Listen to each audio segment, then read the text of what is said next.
বন্ধু কাকে বলিস? ছোট লোকের জাত তুই, আমাদের বন্ধু হওয়ার কি যোগ্যতা আছে? ভাই বলে ডাক। রাজ কথাটা বলে কাব্যের গালে ঠাস ঠাস করে কয়েকটা চড় বসিয়ে দিল।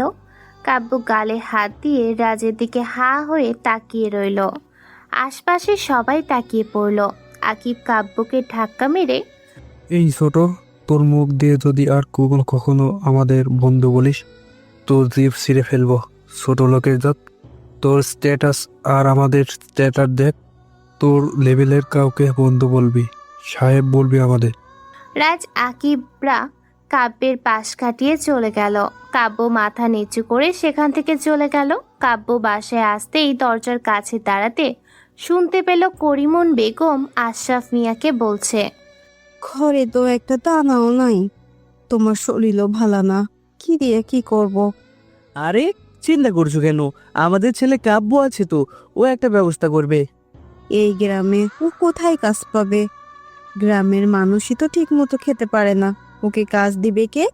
কাব্য ঠিক কিছু একটা করবে, আমার চিকিৎসা করাবে। কারিমুন বেগম শাড়ির আঁচল দিয়ে নিজের চোখের পানি মুছতে লাগলো। কাব্য বাবা মায়ের কথোপকথনগুলো শুনে চোখের পানি ধরে রাখতে পারল না। চোখের পানি মুছতে মুছতে চলে গেল। কাব্য সোজা বড় চাচা আদি মিয়ার বাসায় গেল। আদি মিয়া মাত্র ঘর থেকে বের হয়ে কাব্যকে দেখে অলক্ষণে আর সামনে পড়ার সময় পেল না। কাব্য আদি মিয়ার কথা শুনে না শোনার ভান করে হাসি মুখে, চাচা কিছু টাকা ধার হবে, পরে পরিশোধ করে দিব। নিজেই খেতে পারিস না, আবার টাকা ধার নিয়ে পরিশোধ করবি কিভাবে? কোনো টাকা নাই, যা। চাচা অল্প কিছু টাকা দেন, বাসায় খাওয়ার মতো কিছু নেই। বাবা অসুস্থ, তার জন্য ঔষধ কিনতে হবে, টাকাটা খুব প্রয়োজন। তোরা মা ছেলে মিলে আমার ভাইটাকে শেষ করে দিলি। আমি এক জায়গায় যাচ্ছি, আমার কাছে কোনো টাকা নাই, সামনে থেকে যা তো। আদি মিয়া বিরক্ত নিয়ে কাব্যকে কথা শুনিয়ে চলে গেল। ঘর থেকে কাব্যের চাচি হাজেরা বেগম বের হতে হতে, ফকিন্নির বাচ্চাটার আসার আর টাইম পেল না। আমার জামাইয়ের শুভ কাজের সময়ই অলক্ষণ এটা সামনে পড়লো, না জানি কাজটা হবে কি না। এই, তোর মা বাবা ছেলের মরণ হয় না কেন? রোজ রোজ দুয়ারের কাছে আসিস ভিক্ষা করতে। হাজেরা বেগমের কথা শুনে কাব্য মাথা নিচু করে সেখান থেকে চলে গেল। হাজেরা বেগম কাব্যকে গালিগালাজ করতে লাগলো। কাব্য হতাশা চেহারা নিয়ে গ্রামের মাটির রাস্তা দিয়ে হেঁটে যাচ্ছে। পেছন থেকে হ্যাপি দৌড়াতে দৌড়াতে কাব্যকে ডাকতে লাগলো। কাব্য অন্যমনস্ক হয়ে হাঁটছিল বলে হ্যাপির ডাক খেয়াল করেনি। হ্যাপি কাব্যের সামনে দাঁড়িয়ে পড়ল। কাব্য থেমে হ্যাপির দিকে তাকালো। হ্যাপি বলল, সেই কখন থেকে পিছন থেকে ডাকছি, শুনছেন না কেন? খেয়াল করিনি রে। চাচাই কি বেশি অসুস্থ? আরে তুই যেহেতু একটু দেখে আসতে পারিস। মা বাবা যেতে দেয় না। হ্যাপি কাব্যের দিকে একটা মাটির ব্যাংক এগিয়ে দিয়ে, ভাইয়া এটা নিন, ব্যাংকটা ভেঙে যা টাকা হয় তা দিয়ে চাচার জন্য ওষুধ আর আপনাদের জন্য খাবার নিয়ে যাবেন। কাব্য হ্যাপির মুখের দিকে হাঁ করে তাকিয়ে আছে। এতটুকু একটা মেয়ে এসব কি বলে? হ্যাপি বলল, ভাইয়া কি ভাবছেন? এটা ধরেন, কেউ দেখে ফেললে মা বাবাকে বলে দিলে আমাকে ধরে পিটাবে। কি বলছিস তুই এগুলো? তুই টাকা পেলি কই? স্কুলে যাবার পথে আব্বু টাকা দিত, সেই টাকা আবার চেয়ে ব্যাংকে জমা করেছি। আমি তোর টাকা নিতে পারবো না। তুই কষ্ট করে টাকা জমিয়েছিস আর আমি এগুলো নিব? ভাবলি কি করে? এখন এত কথা বলার সময় নেই। হ্যাপি কাব্যের হাতে ব্যাংকটা ধরিয়ে দিয়ে দৌড় দিল। কাব্য বলল, তুই সবাইকে খুশি রাখতে পারবি? হ্যাপি থেমে পিছনে ফিরে, আমার নাম কিন্তু হ্যাপি, আমার কাজ সবাইকে খুশি রাখা। হ্যাপি কথাটা বলে চলে গেল। কাব্য পাশে যেয়ে মাটির ব্যাংকটা ইট দিয়ে আস্তে আস্তে উপরের দিকটা কিছুটা ভেঙে ফেললো। টাকাগুলো এক এক করে বের করলো। টাকাগুলো দেখে কাব্য কান্না করে দিল। হ্যাপি কাব্যের চাচাতো বোন, কাব্যের থেকে 4 বছরের ছোট। কাব্য ভাবতে লাগলো, হ্যাপি ছোট মানুষ হয়ে ওর মানবতা দেখে কাব্য মুগ্ধ। বড়রা যদি একটু হ্যাপির মতো বুঝতো তাহলে কাউকে অপমানিত হতে হতো না। কাব্য দেরি না করে ওষুধ আর বাজার নিয়ে বাসায় ফিরল। কাব্য বাসার উঠানে দাঁড়িয়ে মা মা বলে ডাকতে লাগলো। করিমুন বেগম ঘর থেকে বের হয়ে এসেছিস? কোনো কিছু ব্যবস্থা করতে পেরেছিস? হাও পেরেছি। এই নাও বাজার আর আব্বুর ওষুধ। আমি হাত মুখ ধুয়ে আসি। করিমুন বেগম বাজারের ব্যাগ আর ওষুধের প্যাকেটটা নিয়ে এতগুলো টাকা কই পেলি? কারো থেকে ধার নিয়েছিস? না মা, কাজ পেয়েছিস নতুন? না মা। তাহলে কোথায় পেলি টাকা? কার থেকে ধার নিয়েছিস? মা হ্যাপি টাকা দিয়েছে। করিমুন বেগম অবাক হয়ে তাকিয়ে হ্যাপি টাকা কই পাবে? ও ঘর থেকে চুরি করে এনে দেয়নি তো? না মা, ওর মাটির ব্যাংকে জমানোর টাকাগুলো দিয়েছে। কাব্য করিমুন বেগমকে সবকিছু বলতে লাগলো। করিমুন হা হয়ে কাব্যের সব কথা শুনতে লাগলো। কাব্যের কথা বলা শেষে করিমুন বেগম বললেন, মেয়েটাকে বাসায় আনিস নি কেন? কতদিন ধরে দেখি না। ও সময় করে এসে দেখা করে যাবে না। আল্লাহ ওকে দীর্ঘ আয়ু দিক, ও সবার জন্য ভালো করতে পারে। যা, তুই হাত মুখ ধুয়ে বাবার ওষুধটা খাইয়ে দে। আচ্ছা মা। কাব্য চলে গেল কলপারে। করিমুন বেগম বাজারের ব্যাগ নিয়ে ঘরে যেতেই আশরাফ মিয়া বলল, কাব্য ফিরেছে? হ্যাঁ ফিরেছে, বাজার নিয়ে আর তোমার ওষুধ নিয়ে। আশরাফ মিয়া হাসি মুখে করিমুন বেগমকে বলল। বলেছিলাম না কাব্য খালি হাতে বাড়ি ফিরবে না। করিমুন বেগম হ্যাপির কথা আশরাফ মিয়াকে বলল। আশরাফ মিয়া হ্যাপির কথা শুনে কান্না করে দিয়ে দোয়া করতে লাগলো হ্যাপির জন্য। কাব্য হাত মুখ ধুয়ে ঘরে এসে আশরাফ মিয়ার পাশে বসলো। ওষুধ বের করে আশরাফ মিয়াকে খাওয়ালো। ওষুধ খাওয়ানো শেষে কাব্য বলল, কেমন লাগছে শরীর? আমার আর শরীর নেই, তুই শুধু শুধু ওষুধ কিনে টাকা নষ্ট করছিস। আজ বা কাল আমার ডাক চলে আসবে। কাব্য চোখ পাকিয়ে আশরাফ মিয়াকে বলল, তোমাকে না বারণ করেছি এই ধরনের কথা বলবে না? সত্যিটা মেনে নিতে হবে। আমার আয়ু ফুরিয়ে গেছে, যে কোনো মুহূর্তে আমি উপরে চলে যাব। বাবা। আশরাফ মিয়া কাব্যের হাতটা ধরে, আমি যখন না থাকবো তখন তোর একটা দায়িত্ব পালন করতে হবে। কি দায়িত্ব বাবা? তোর মাকে দেখে রাখবি, হ্যাপির হ্যাপির মতো করে রাখবি। বড় ভাই হিসেবে হ্যাপির দায়িত্ব পালন করবি, কখনো আফসোস করতে না পারে ওর বড় ভাইয়ের অভাবটা। ঠিক আছে বাবা, আমি হ্যাপির পাশে সব সময় থাকবো, ওর বড় ভাই হিসেবে। কোনো কাজে জোগাড় করতে পারলি? হ্যাঁ, ভোরে করিম চাচার সাথে ঘাটে কাজ করতে যাব। আশরাফ মিয়া বলল, তুই পারবি ঘাটে কাজ করতে? তোকে যেতে হবে না, অনেক কষ্টের কাজ। আমি পারবো বাবা, এত চিন্তা করো না। ওখানে তো আমার থেকেও অনেক কম বয়সী ছেলে রয়েছে, ওরা পারলে আমি কেন পারবো না? কাব্য আশরাফ মিয়ার সাথে কথা বলে বাহিরে চলে গেল। রাত ৮টা। আশরাফ মিয়া শুয়ে আছে, পাশে করিমুন বেগম খাতা সেলাই করছে। বাহির থেকে এলাকার চেয়ারম্যান খোকন ডাকতে লাগলো। আশরাফ মিয়া বাসায় আছেননি? করিমুন বেগম বাইরে বের হয়ে এসে, হ্যাঁ আছে, শোয়া। ডেকে দাও।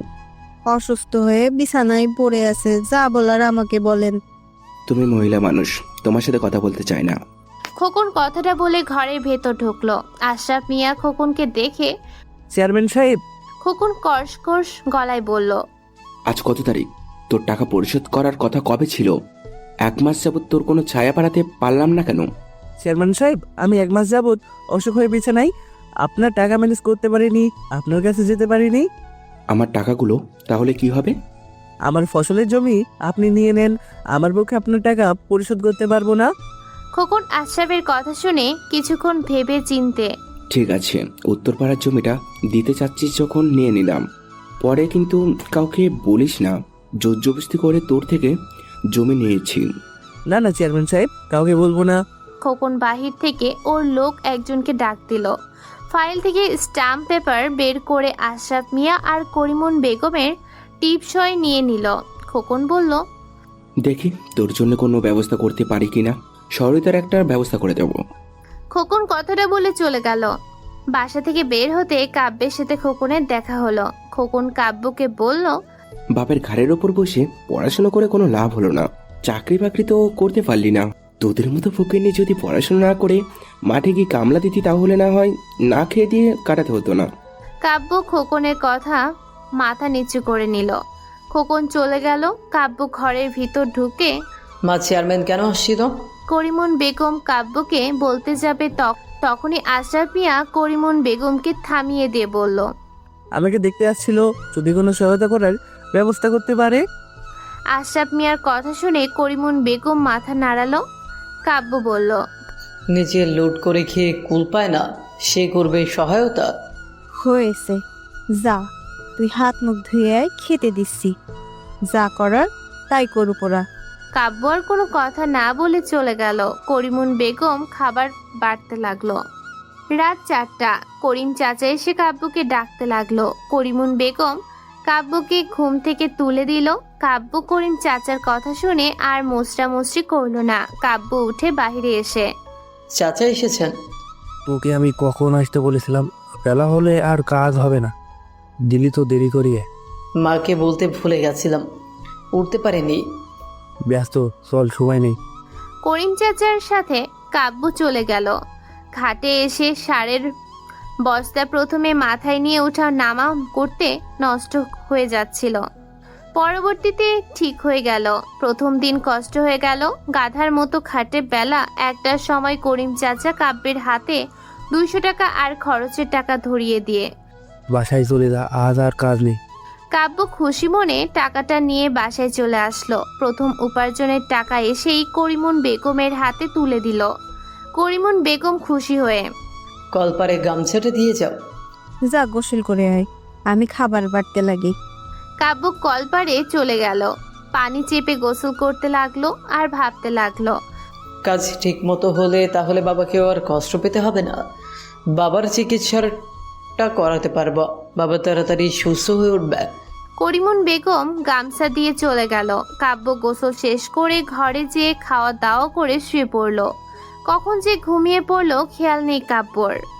চিল্লাপাল্লার শব্দ শুনে কাব্যের ঘুম ভেঙে গেল।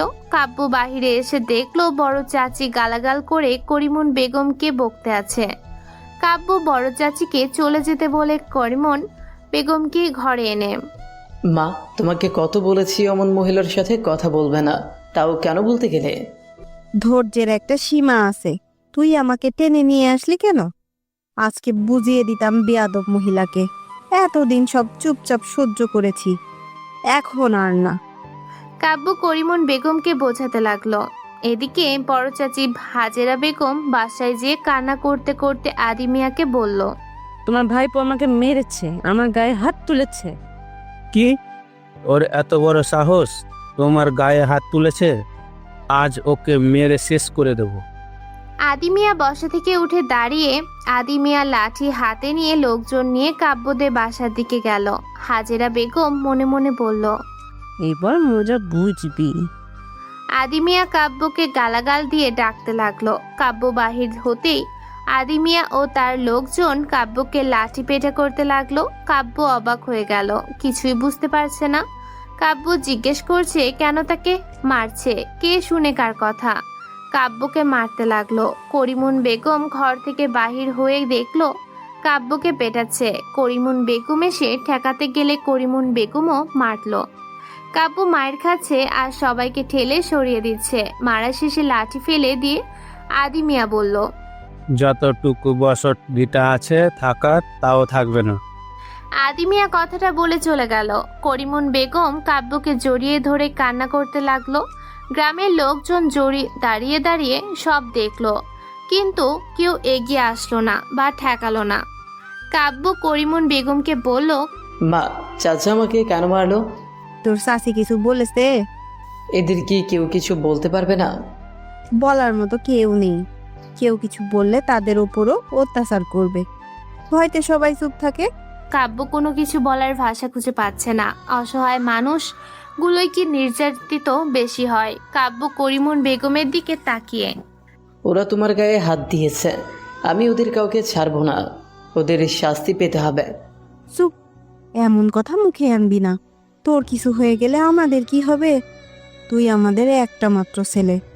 ওরা কুকুর বলে কি আমাদেরও কুকুর হতে হবে? ওদের শাস্তি আল্লাহ দিবে। কাব্য কান্না করতে লাগলো। ভোর 4টায় শরীর ব্যথা জ্বর নিয়ে করিম চাচার সাথে কাব্য ঘাটে কাজে গেল। কাজ শেষে করিম চাচা কাব্যের হাতে 300 টাকা দিল। তখনই কালু মাস্তান হাত থেকে টাকাটা ছিনিয়ে নিয়ে, করিম মিয়া, নতুন ছেলে কাজে নিয়ে এসেছো, আমাকে বললে না কেন? বস, আপনি তো ছিলেন না কাল, তাই আর বলা হয়নি। আমার টাকা নিচ্ছেন কেন? আমার টাকা দেন। কালু কাব্যের গালে ঠাস করে চর বসিয়ে দিয়ে তোর এত বড় সাহস আমার কাছে টাকা চাস? চিনিস আমাকে? এখানে একদম মেরে পুঁতে রেখে দেব। কাব্য গালে হাত দিয়ে ভয়তে করিমের পেছনে যেয়ে দাঁড়ালো। করিম বলল, ও ছোট মানুষ, বুঝতে পারি, ছেড়ে দে। ভালো মতো আমার সম্পর্কে বুঝিয়ে দিস, না হলে আর ছোট দেখব না রে। ঠিক আছে বস। কালু চেয়ারে বসতে সবাই সিরিয়াল দিয়ে দাঁড়িয়ে পড়ল। কাব্য অবাক হয়ে তাকিয়ে আছে। কালু মাস্তানকে এক এক করে সবাই চাঁদা দিচ্ছে। কাব্য অবাক হয়ে তাকিয়ে আছে। কাব্য মনে মনে ভাবছে, মানুষগুলো এত কষ্ট করে টাকা উপার্জন করলো, সেই কষ্টের টাকা আরেকজন বসে বসে ভাগ বসাচ্ছে শান্তিতে। কাব্য করিম চাচাকে বলল, চাচা, এই লোকটারে কেউ কিছু বলে না। কে কি বলবে? বলতে গেলে তো মরতে হবে। কালু মস্তান এই ঘাটের নাম করা মস্তান, সবাই ওকে ভয় পায়। ওর ধান্দা শুধু এই একটা না, আরও আছে। আইনের লোকেরা কিছু বলে না। কি বলবে? টাকা দিয়ে সবার মুখ বন্ধ করে রেখেছে। ওর নামে থানায় মামলাও হয় না। কেউ করতে গেলে তার লাশ পরের দিন নদীতে পাওয়া যায়। কাব্য করিম চাচাকে আর কিছু জিজ্ঞেস করলো না। কালু মাস্তানের দিকে চেয়ে থাকলো। কালু মাস্তান সবার থেকে টাকা নিয়ে চলে গেল। করিম কাব্যের হাতে 100 টাকা দিয়ে। বাসায় বাজার করে নিয়ে যাস।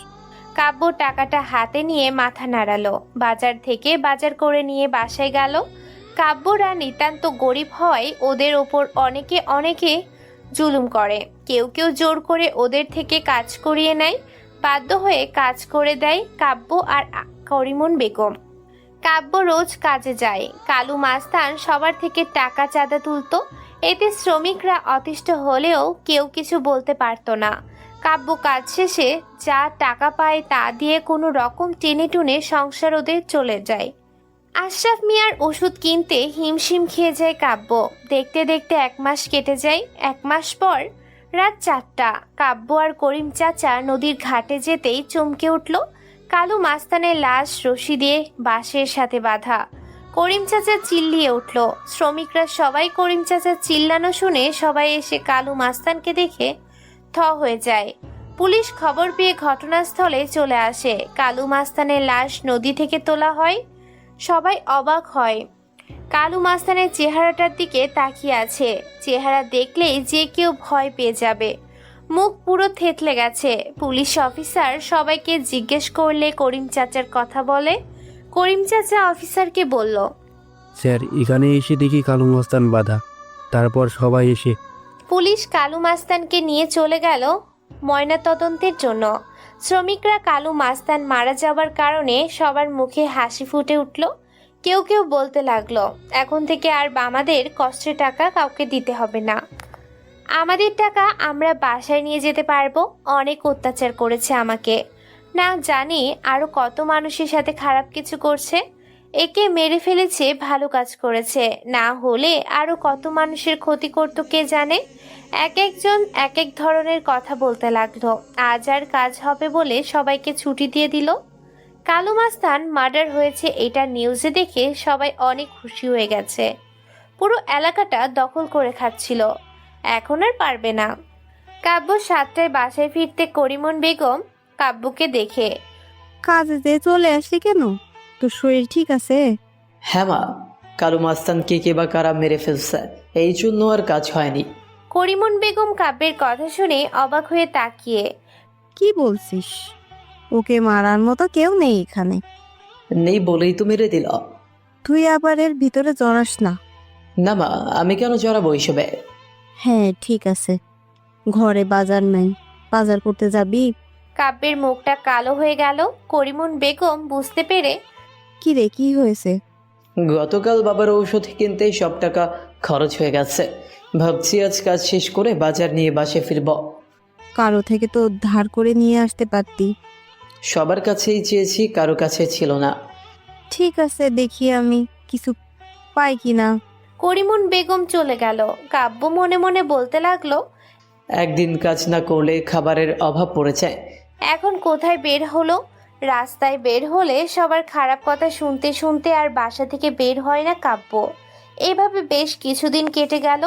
পুলিশ কালু মাস্তানের খুনের তদন্ত করতে লাগলো, কিন্তু কোনো প্রমাণও পাচ্ছে না।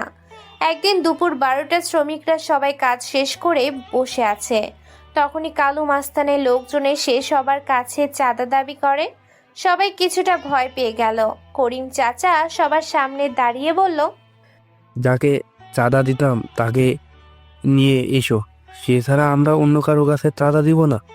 আমাদের কষ্টের উপার্জিত টাকা আমরা আর কাউকে দিব না। করিম চাচার কথা শুনে একজন করিম চাচার দিকে তেড়ে এসে বলতে লাগলো, এই বুড়ো বেশি বুঝে, ওকে উত্তম মাধ্যম দিব, আমাদের চাঁদা দিবি না। করিম চাচার কাছে আসতেই শ্রমিকরা সবাই এগিয়ে আসলো। কাব্য বলে উঠল, কেউ যেন পালিয়ে যেতে না পারে। শ্রমিকরা সবাই কালু মাস্তানের লোকদের উপর ঝাঁপিয়ে পড়ল, মারতে শুরু করলো। এর ভেতর পুলিশ এসে সবাইকে থামিয়ে দিয়ে মারার কারণ জানতে চাইলে করিম চাচা বলল, আমাদের কাছে চাঁদা দাবি করতে আসছে, ভালো মতো চাঁদা বুঝিয়ে দিলাম। পুলিশ ওদের সবাইকে দড়ি দিয়ে বেঁধে গাড়িতে তুলল। পুলিশ বলল, এই ঘাটে কেউ যদি চাঁদা চাইতে আসে তাহলে আমাদের ইনফর্ম করবে, আর তোমরা সবাই মিলে এভাবে চাঁদাবাজকে প্রতিহত করবে। পুলিশ চলে গেল। করিম চাচা হয়ে গেল সবার সর্দার। এতে সবাই বেশ খুশি। কাব্য বাজার করে বাসার সামনে আসতে দেখলো বাসার সামনে ভিড় জমে আছে। কাব্য বাজারের ব্যাগ হাতে দিয়ে ভিড় ঠেলে সামনে যেতে কাব্যের হাত থেকে বাজারের ব্যাগটা পড়ে গেল। চাদরে ঢাকা আশরাফ মিয়া মুখটা খোলা, শুধু পাশে বসে করিমুন বেগম কান্না করছে। আগরবাতি জ্বলছে। কাব্য নিজেকে সামলাতে না পেরে আশরাফ মিয়ার মুখ ধরে হাউমাউ করে কান্না করতে লাগলো। করিমুন বেগম বলল, বাজান রে, তোর বাবার আর চিকিৎসা করতে হবে না, আমাদের ফাঁকি দিয়ে চলে গেছে, চিকিৎসা করানোর আগে আমাদের ছেড়ে চলে গেছে। কাব্য কান্না করছে আর বলছে, বাবা চোখ খোলো, আমি তোমার চিকিৎসা করাবো। এইভাবে যেতে পারো না আমাদের ছেড়ে। আমি এখন কর্ম করি, টাকা গুছিয়ে তোমার চিকিৎসা করাবো। বাবা চোখ খুলো, তোমাকে ছাড়া আমরা থাকবো কিভাবে? আমি পারলাম না তোমার চিকিৎসা করাতে। তোমাকে কষ্ট পেয়ে এই দুনিয়ার মায়া ত্যাগ করতে হলো। আমি নিজেকে কিভাবে ক্ষমা করব? অনেকে অনেকভাবে বোঝাতে লাগলো, সান্ত্বনা দিতে লাগলো। করিম চাচা শুনে চলে আসলো, কাব্যকে ধরে বোঝাতে লাগলো। আদি মিয়া আশরাফ মিয়াকে দেখে, এই কে কোথায় আছিস? আমার ভাইয়ের দাফনের ব্যবস্থা কর, আমার ভাই চলে গেল এভাবে। হ্যাপি করিমুন বেগমের পাশে বসে কান্না করতে লাগলো। হাজেরা বেগম আসেনি দেখতে। কাব্য নিজের মনকে কিছুতেই শান্ত করতে পারছে না। আশরাফ মিয়াকে গোসলের জন্য নেওয়া হলো। গোসল করানো শেষ করে কাফনের কাপড় পরানো হলো। মাগরিবের সময় জানাজার জন্য নেওয়া হলো মসজিদে। জানাজা শেষে আশরাফ মিয়াকে দাফন করে যে যার মতো করে চলে গেল। কাব্য কবরের সামনে দাঁড়িয়ে কান্না করছে। করিম চাচা কাব্যকে নিয়ে বাসায় আসলো। করিম চাচা বলল, আরে বেটা, তুই যদি এভাবে ভেঙে পড়িস, তোর মাকে কে দেখবে? তোর মা কিভাবে ভালো থাকবে তাই নিয়ে ভাব। এখন তুই ভেঙে পড়লে তোর মা আরও ভেঙে পড়বে। কাব্য করিম চাচাকে জড়িয়ে ধরে কান্না করতে লাগলো। করিম চাচা কাব্যকে বোঝাতে লাগলো। ঘরের দুয়ারে বসে দরজার সাথে মাথা ঠেকিয়ে দিয়ে করিমুন বেগম মন মরা করে বসে আছে। চোখ বেয়ে পানি ঝরতে লাগলো। হ্যাপি করিমুন বেগমের মাথায় হাত বুলিয়ে দিচ্ছে আর বলছে, ছোট মা, এভাবে ভেঙে পড়ো না। তুমি এমনটা করলে ভাইয়ার কি হবে? ভাইয়াকে কে দেখবে? আমার সব শেষ হয়ে গেল রে মা। ভাইয়া তো আছে, কিছু শেষ হয়নি। হ্যাপি করিমুন বেগমকে সান্ত্বনা দিতে লাগলো।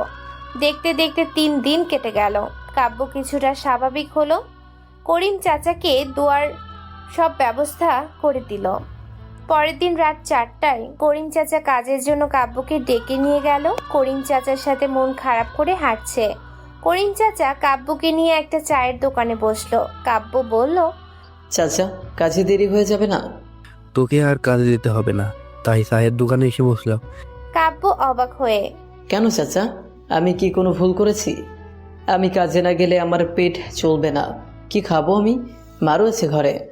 আরে আমার পুরো কথাটা শোন, তারপর কথা বল। কি চাচা? তুই পড়াশোনায় ভালো, ভালো রেজাল্ট তোর, তোকে আর এই গ্রাম থেকে কামলার কাম করতে হবে না। নানান মানুষ নানান কথা বলে, আমার শুনতে ভালো লাগে না। তাহলে আমি কি করব? তোকে আমি শহরে পাঠাবো, তুই শহরে কাজ করবি, তখন আর কেউ দেখতে যাবে না তুই কি কাজ করিস। শহরের কাউকে আমি চিনি না, কে কাজ দিবে আমাকে?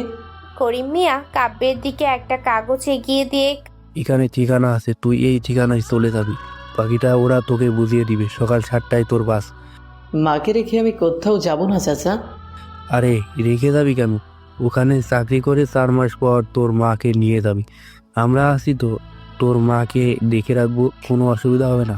কাব্য উঠে দাঁড়িয়ে না চাচা, আমি পারবো না, আমি এখানেই কাজ করব, কোথাও যাব না।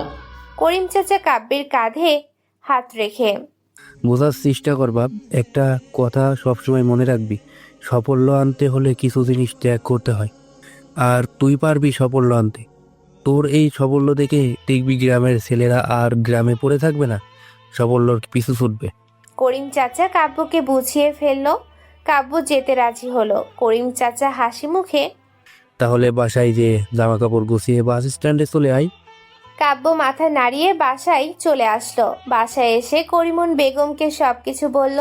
করিমন বেগম সবটা শুনে কাব্যকে বারণ করলো না, কাব্যকে উৎসাহ দিয়ে বলল, তোর দেখা দেখি বাকিরাও গ্রাম থেকে শহরে কাজের জন্য যাবে, কেউ আর আলসে কাটাবে না। আমি চাই তুই ভালো কিছু করবি। তোমার একা থাকতে কষ্ট হবে না তো?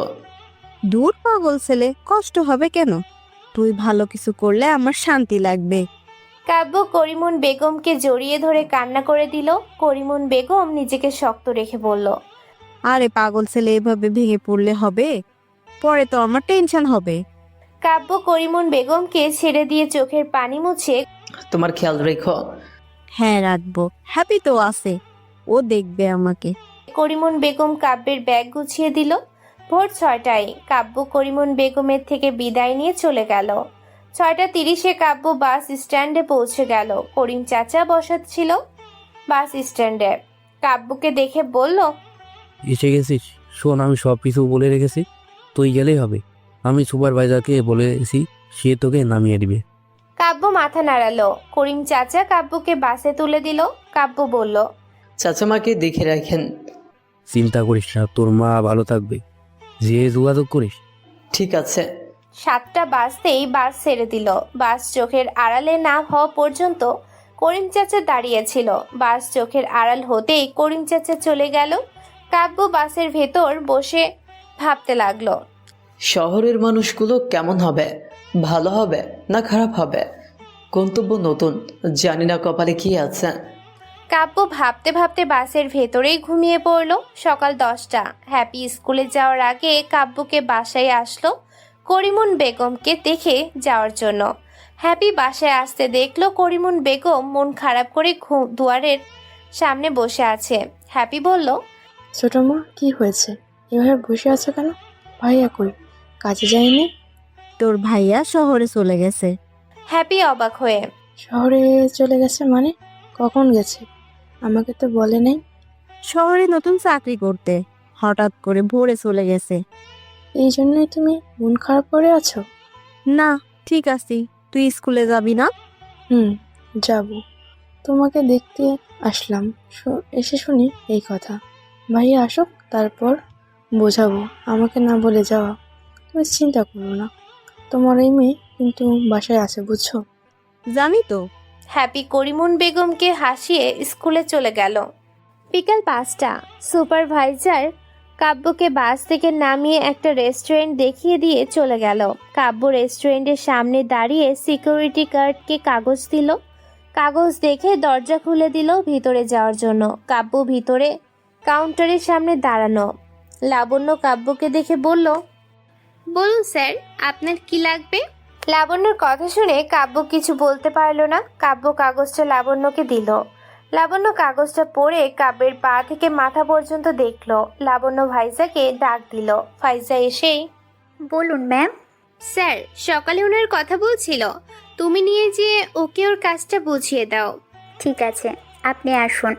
ওর সাথে যান, ও আপনাকে সব দেখিয়ে দিবে। কাব্য ফাইজার পিছু গেল। লাবণ্য এই রেস্টুরেন্টের ম্যানেজার, সবকিছু দেখভাল লাবণ্যই করে। ফাইজা কাব্যকে ভেতরে নিয়ে গেল। ভেতরে আরো অনেকে কাজ করতে ব্যস্ত। ফাইজা বলল, আমাদের সবার মাঝে নতুন এক ফকির নিযুক্ত হয়েছে কাজ করার জন্য। গ্রাম থেকে এসেছে রেস্টুরেন্টের থালা বাসন মাজতে। পোশাকের কি শ্রী। ফাইজার কথা শুনে সবাই হেসে উঠল। কাব্য মাথা নিচু করে নিল। ফাইজা বলল, দাঁড়িয়ে আছিস কেন? তোর টোপলা রেখে যা ওখানে, প্লেটগুলো ধুতে বস। কাব্য ফাইজার কথা মতো ব্যাগ রেখে প্লেটের ওখানে চলে গেল। ফাইজা বলল, এই, তোর নাম কি? কাব্য। কাজ করতে পারবি তো? যদি না পারিস তোকে ঘাট ধাক্কা দিয়ে বের করে দিব। এই, একে একটু দেখিয়ে দে কিভাবে বাসন ধুতে হয়। কাব্য ফাইজার মুখের দিকে তাকিয়ে ভাবল, বাইরে কত সুন্দর ব্যবহার, আর ভেতরে এনে এত বাজে ব্যবহার। ফাইজার কথা মতো একজন কাব্য দেখিয়ে দিল। কাব্য দেখে নিল, তারপর কাব্য কাজ করতে লাগলো। তখন লাবণ্য ভিতরে এসে, কি রে ফাইজা, তুই কাজ না করে দাঁড়িয়ে আছিস কেন? ফাইজা লাবণ্যকে বলল, করছি তো, তুই কিন্তু আমাকে অপমান করবি না এই নতুন খ্যাতের সামনে। যাবি নাকি? বলবো। যাচ্ছি। ফাইজা বাহির হয়ে গেল। লাবণ্য কাব্যকে ডাক দিল। কাব্য উঠে লাবণ্যর সামনে দাঁড়ালো। লাবণ্য বলল, তোমার নাম কি? কাব্য। আমি লাবণ্য, এই রেস্টুরেন্টের ম্যানেজার। এসো, সবার সাথে তোমার পরিচয় করিয়ে দিই। লাবণ্য কাব্যকে নিয়ে সবার সাথে পরিচয় করিয়ে দিল। পরিচয় করানো শেষে, আমরা এখানে সবাই বন্ধুসুলভ আচরণ করি, তুমি কিছু মনে করো না, কেমন? আচ্ছা। কাব্য মাথা নাড়ালো। লাবণ্য বলল, কোনো রকম সুবিধা অসুবিধার কথা আমাকে জানাবেন। লাবণ্য চলে গেল। কাব্য প্লেট ধুতে বসে গেল। প্লেট ধোয়া শেষ করে বসতে যাবে, তখনই ফাইজা এসে বলল, তোকে কি এখানে আরাম করার জন্য নিয়ে আসছি নাকি? টেবিল পরিষ্কার করবে কে? যা, টেবিল পরিষ্কার কর। কাব্য উঠে গেল। ফাইজা টেবিল দেখিয়ে দিয়ে বলল, সব টেবিল পরিষ্কার করবি, অপরিষ্কার যেন একটাও না থাকে। রেস্টুরেন্টের ভেতরে ঠাস ঠাস চড়ের শব্দে ভরে উঠল। লাবণ্য অবাক হয়ে তাকিয়ে পড়ল। ফাইজারের কথা মতো কাব্য রেস্টুরেন্টের ভেতর টেবিলের কাছে এসে প্লেট নিতে লাগলো। লাবণ্য কাব্যের প্লেট নেওয়া দেখে ক্যাশ কাউন্টার থেকে কাব্যের সামনে এসে দাঁড়িয়ে, কি করছো এগুলা? পরিষ্কার করছি। এভাবে না, আমাকে দেখো আমি কিভাবে করি। কাব্য লাবণ্যর দিকে তাকালো। লাবণ্য টিস্যু নিয়ে প্লেট উঠালো, তারপর টিস্যু দিয়ে টেবিল মুছলো। নিচে পড়ে থাকা টিস্যু তুললো। কাব্য অবাক হয়ে লাবণ্যর দিকে তাকিয়ে আছে। তখনই ফাইজা এসে, ম্যাম, আপনি এই কাজ করছেন কেন? ওকে, দেখিয়ে দিচ্ছি। নতুন তো, একবার শিখে গেলে আর সমস্যা হবে না। এই জন্যই বলি, নতুন মানুষ নেওয়ার কি দরকার? অভিজ্ঞতা মানুষ ছাড়া উটকো ঝামেলা। লাবণ্য ফাইজার দিকে চোখ পাকিয়ে তাকিয়ে, ভেতরে যাও, আসছি আমি। ফাইজার কিছু বলার সুযোগ পেল না। ফাইজা চলে গেল। কাব্য লাবণ্যের এমন ব্যবহার দেখে অবাক। লাবণ্য কাব্যের দিকে তাকিয়ে, তুমি এভাবে করতে পারবে তো? হ্যাঁ, পারবো। লাবণ্য চলে গেল। কাব্য টেবিল পরিষ্কার করতে লাগলো। লাবণ্য ভেতর যে ফাইজাকে বলল, ফাইজা, দিন দিন তোর ব্যবহারের উন্নতি হচ্ছে, ব্যবহার ঠিক করে নে, না হলে তোকে এই রেস্টুরেন্টে রাখবো না। আমি আবার কি করলাম? তুই ওই গ্রামের খ্যাত ছেলেটার জন্য আমাকে এমন কথা বলতে পারলি? কর্মের ক্ষেত্রে আমরা সবাই সমান, কে খ্যাত আর কে খ্যাত না এটা দেখার বিষয় না। একজন না পারলে তাকে আমরা সাহায্য করব, সেখানে সাহায্য না করে কটু কথা বলে তাকে কষ্ট দেওয়া চলবে না। আমি কেমন মানুষ তুই ভালো করেই জানিস, তোকে আমি সাবধান করে গেলাম। লাবণ্য ফাইজাকে বকে চলে গেল। ফাইজা মনে মনে বলছে, খ্যাত এই রেস্টুরেন্টে কিভাবে কাজ করে তা আমি দেখে নিব। কাব্য টেবিল পরিষ্কার করে প্লেট নিয়ে এসে ধুতে লাগলো। ফাইজা রাগীভাবে কাব্যের দিকে তাকিয়ে, তুই লাবণ্য কি বলছিস? কাব্য ফাইজার দিকে তাকালো। ফাইজা রাগে, তুই কি বোবা? শোন, এখানে যদি কাজ করতে চাস তাহলে আমার কথা মতো চলবি, না হলে ঘাট ধাক্কা দিয়ে বের করে দিব। কাব্য মাথা নাড়ালো। ফাইজা বলল, এবারের মতো তোকে মাফ করে দিলাম, পরের বার আর মাফ করব না। ফাইজা চলে গেল। কাব্য মনে মনে ভাবছে, এক একজনের এক এক রকম ব্যবহার। শহরের মানুষ স্মার্ট, করিম চাচা বলেছে তাল মিলিয়ে চলতে, না হলে শহরের টিকা মুশকিল হয়ে যাবে। রাত 10টা।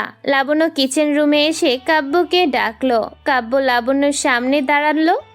লাবণ্য বলল, এখন আমাদের রেস্টুরেন্ট বন্ধ হবে, তুমি ভিতরটা ক্লিন করে পরিষ্কার করে ফেলো, আর কোনো কাস্টমার আসবে না, ঠিক আছে? কাব্য মাথা নাড়িয়ে চলে গেল। লাবণ্য সবার কাছে জিজ্ঞেস করলো, সবকিছু করা শেষ হয়ে গেছে? লাবণ্যের কথায় সবাই সায় দিল। লাবণ্য ভেতরটা দেখে ক্যাশ কাউন্টারে চলে আসলো। এসে ক্যাশ থেকে টাকা গুছিয়ে গুনতে লাগলো। মাঝে মাঝে কাব্যের দিকে দেখছে কিভাবে কাজ করছে। লাবণ্য টাকাগুলো ক্যাশে রেখে কাব্যের সামনে যেয়ে দাঁড়িয়ে, তোমাকে আমি এভাবে পরিষ্কার করতে বলছি? আগে পড়ো, কখনো ফ্লোর পরিষ্কার করনি? লাবণ্যর কথা শুনে কাব্য ঘাবড়ে গেল। কাব্য মাথা নিচু করে দাঁড়িয়ে রইল। লাবণ্য ধমক দিয়ে, কথা বলো না কেন? বোবার মতো রইছো কেন? কাব্য ভয়তে মাথা নিচু করে আছে, কোনো কিছু বলছে না। লাবণ্য কাব্যের মুখের দিকে তাকিয়ে পেছনের দিকে ফিরে ফাইজাকে ডাকলো। ফাইজা এসেই, কি হয়েছে? এভাবে ডাকছিস কেন? ক্লিন করার ঝাড়ুটা নিয়ে আয়। কেন? ও আসেনি? ও আনলে আর তোকে ডাকতাম না। বলছি, তোকে এসব লোক দিয়ে রেস্টুরেন্টের কাজ হবে না, বাদ দিয়ে দে। লাবণ্য ফাইজাকে চোখ গরম দিল। ফাইজার কিছু না বলে চলে গেল। কাব্য আর চোখে দুজনকে দেখছে। ফাইজা চলে যেতে লাবণ্য বলল, আমি জীবনে তোমার মতো বলদ দেখিনি। কাব্য মাথা উঁচু করে লাবণ্যর দিকে তাকালো। ফাইজা ফ্লোর ক্লিন করা ঝাড়ু এনে দিল। লাবণ্য ফাইজাকে যেতে বলল। ফাইজা চলে গেল। লাবণ্য কাব্যকে দেখিয়ে দিল পরিষ্কার করা। দেখিয়ে দিয়ে লাবণ্য বলল, এখন পারবে তো? কাব্য মাথা নাড়ালো। লাবণ্য চলে গেল। কাব্য কাজ করতে লাগলো। লাবণ্য ক্যাশে এসে টাকা গুনে আজমল চৌধুরীকে কল করলো। কল ধরতেই লাবণ্য টাকার অ্যামাউন্ট জানিয়ে বলল, টাকা কি ক্যাশে রেখে যাব? না, আমি গাড়ি পাঠিয়ে দিচ্ছি, ড্রাইভারের কাছে দিয়ে দিও। আগামীকাল কি লাগবে লিস্ট করছো? জি স্যার। ঠিক আছে, ড্রাইভারের কাছে টাকা সহ লিস্ট দিয়ে দিও। আচ্ছা স্যার। লাবণ্য কলটা কেটে দিল। কাব্য ভেতরটা পরিষ্কার করে কিচেনে এসে বলল, এইটা রাখবো কই? আমার মাথার উপর রাখ। কাজ পারিস না, আসিস কেন কাজ করতে? কাব্য মাথা নিচু করে নিল। ফাইজা কাব্যকে নানান কথা বলে অপমান করতে লাগলো। কাব্যের মুখটা কালো হয়ে গেল যখনই লাবণ্যকে দেখলো। ফাইজা উঠে কাব্যের হাত থেকে জিনিসটা নিয়ে, এটা এখানে থাকে, এখান থেকে নিয়ে কাজ করে আবার জায়গায় রাখবো, বুঝছো? লাবণ্য ভিতরে ঢুকে বলল, তাহলে আজকের মতো কাজ এখানেই এই পর্যন্ত। আগামীকাল সকালে সময় করে সবাই চলে আসবা। এক এক করে সবাই চলে গেল। কাব্য দাঁড়িয়ে রইল। লাবণ্য বলল, কিছু বলবা তুমি? কাব্য মাথা নাড়ালো। লাবণ্য বলল, মন খারাপ করো না। নতুন অবস্থায় কাজ করতে এসে আমরা অনেকেই অনেক কটু কথা শুনেছি, খারাপ ব্যবহারও করেছে। আস্তে আস্তে সবকিছু শিখে গেছি, তুমিও শিখে যাবা। আর এভাবে চুপচাপ থাকবে না, কিছু বলার প্রয়োজন হলে আমাকে বইলো। আপনার ফোন হবে? কেন, কি করবা? বাসায় ফোন দিতাম, এসে তো জানাইনি। ওহো, আমি তো ভুলে গেছিলাম তোমার ফোন নেই। না। লাবণ্য ফোনটা বের করলো। কাব্য কাগজে লেখা নাম্বারটা লাবণ্যকে দিল। লাবণ্য নাম্বার উঠিয়ে কল করে কাব্যের কাছে ফোনটা দিল। কাব্য সাবধানতার সাথে ফোনটা ধরে কানে ধরলো। করিম চাচা ফোন ধরতে কাব্য বলল, চাচা আমি কাব্য। মায়ের খোঁজ নিয়েছেন? মা কেমন আছে? তুই পৌঁছে গেছিস? ও ভালো আছি, বাজার করে দিয়েছি, চিন্তা করিস না, ঠিক মতো কাজে মন দিস। আচ্ছা চাচা, মাকে জানিয়ে দিয়েন। কাব্য লাবণ্যর দিকে ফোনটা এগিয়ে দিয়ে, ম্যাডাম কেটে দেন। লাবণ্য ফোনটা নিয়ে মুচকি হেসে কল কেটে দিল। কাব্য বলল, ম্যাডাম আপনার ফোনটা অনেক সুন্দর। কেন, এর আগে ফোন দেখোনি? দেখেছি বন্ধুদের হাতে, কখনো ধরে দেখতে পারিনি, আজ ফার্স্ট ধরলাম। লাবণ্য হাসলো। লাবণ্য বলল, কাল 9টার ভিতর চলে এসো। ঠিক আছে। আচ্ছা। কাব্য ব্যাগটা নিয়ে রেস্টুরেন্ট থেকে বের হলো। লাবণ্য সবকিছু চেক দিয়ে ক্লোজ করে রেস্টুরেন্ট থেকে বের হয়ে গেল। কাব্য চিন্তায়। কাব্য রাস্তায় দাঁড়িয়ে ভাবছে, এখন কোথায় যাব, থাকবো কই, কিছুই তো চিনি না। কাব্য রাস্তার ওপার তাকাতে দেখলো কয়েকজন শুয়ে আছে। কাব্য রাস্তা পার হয়ে ওপারে যেয়ে শোয়া লোকদের পাশে যেয়ে দাঁড়ালো। সবাইকে দেখতে লাগলো। কাব্য আর কোনো কিছু না ভেবে ওদের থেকে দূরত্ব রেখে রাস্তার পাশে শুয়ে পড়লো। রাত 3টা। গাড়ির হর্নের শব্দে কাব্যের ঘুম ভেঙে গেল। কাব্য সামনের দিকে তাকাতে ভয়তে কাঁপতে লাগলো। কয়েকজন মিলে একটা লোককে ধারালো অস্ত্র দিয়ে জখম করেছে। গাড়ির হর্নের আওয়াজে লোকটার আর্তনাদ শোনা যায় না। লোকটাকে কুপিয়ে রাস্তার উপর রেখে চলে গেল। কাব্য উঠে লোকটার কাছে যেতে যাবে, পেছন থেকে একজন বলল, যাস না। কাব্য লোকটার কথা শুনে পিছনে তাকিয়ে, কেন? গেলে কি হবে? মরণ হবে মরণ। এই শহর অভিশপ্ত। রাত হলেই অন্ধকার নেমে আসে, হরহরণ খারাপ কাজ চলে, কেউ এসব দেখে না। তুই কি নতুন? শুয়ে থাক চুপচাপ। ও মরলে মরুক, যাস না। কাব্য লোকটার কথা কানে না নিয়ে কুপিয়ে জখম করা লোকটার কাছে গেল। তখনই একটা রিক্সা আসলো। কাব্য রিক্সা থামালো।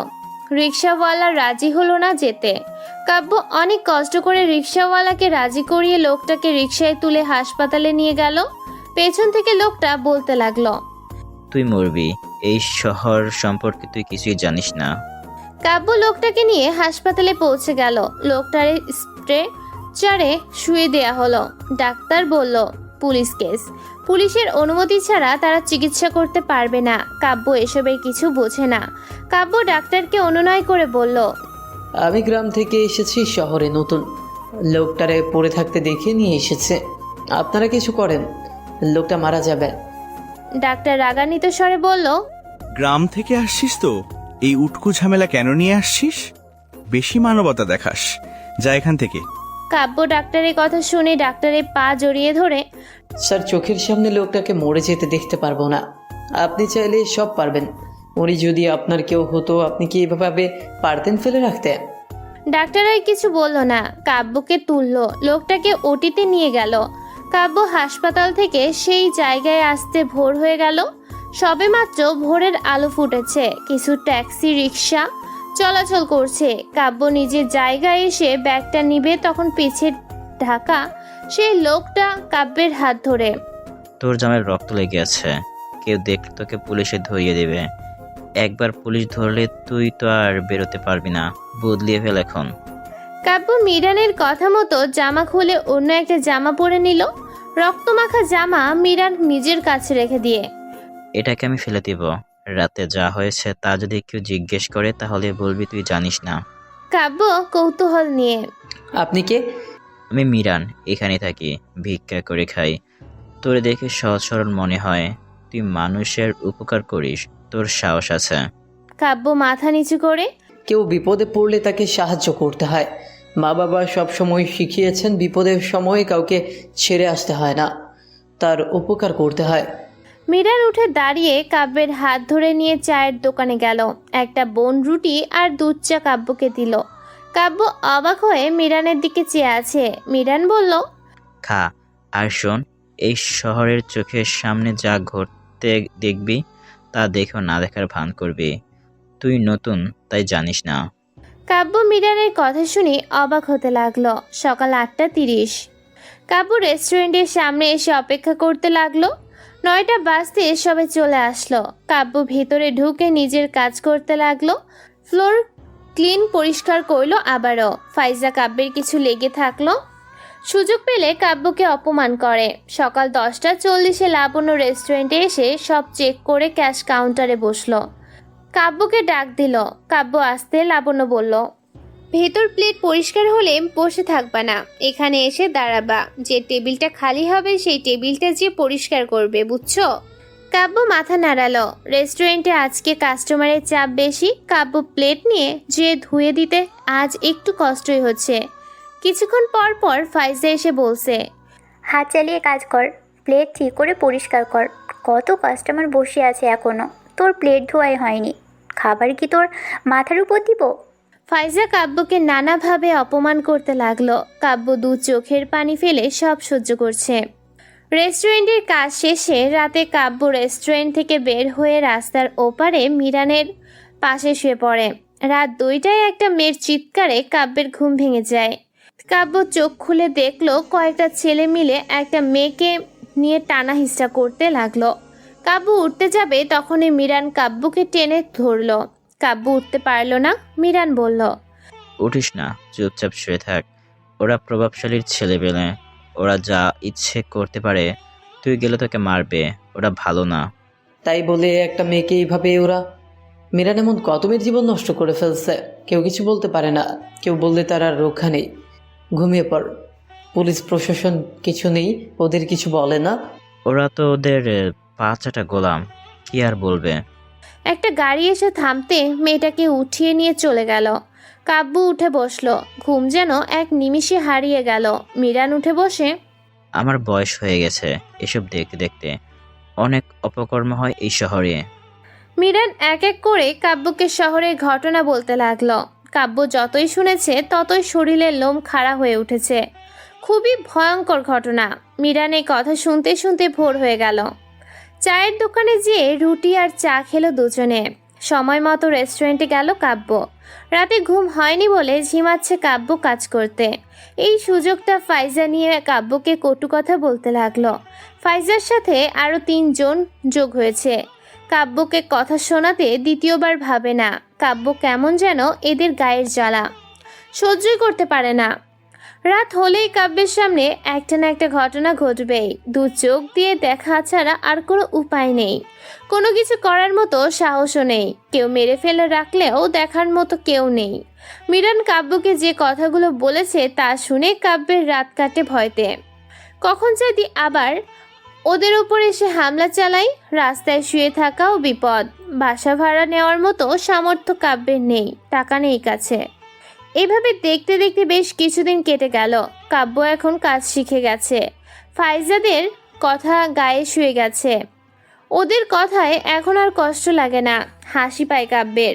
কাব্য ঠিক মতো কাজ করছে দেখে কাব্যকে অন্যভাবে ফাঁসাবে কিভাবে সেই পরিকল্পনা করতে লাগলো।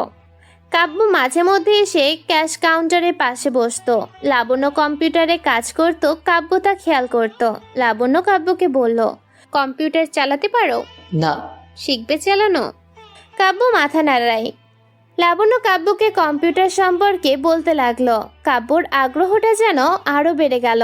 রাত 10:30 রেস্টুরেন্টের অবশিষ্ট কিছু খাবার রয়ে গেল। ফাইজা লাবণ্যকে বলল, খাবারগুলো ডাস্টবিনে ফেলে দে। তোদের সবার খাওয়া হয়ে গেছে?